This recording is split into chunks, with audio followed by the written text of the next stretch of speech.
గత 3 రోజుల క్రితం జమ్మూ కాశ్మీర్లో పాకిస్తాన్ టెర్రరిస్టుల చేతిలో చంపబడ్డ అమానుషంగా చంపబడ్డ వారి ఆత్మలకు శాంతి చేకూరాలని భగవంతుడు ప్రార్థిస్తున్నాము. అలాగే వారి కుటుంబాలకు అండగా మనమందరం సంఘీభావం తెలిపాము. చాలా మంది తెలిపారు.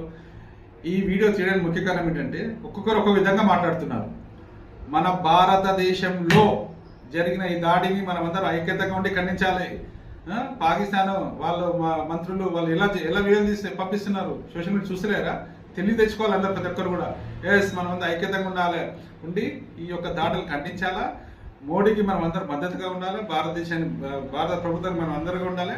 వ్యతిరేకంగా ఎవడు మాట్లాడినా వాడి మీద కఠినమైన చర్యలు తీసుకోవాలని మేము మోడీ గారికి విజ్ఞప్తి చేస్తున్నాము.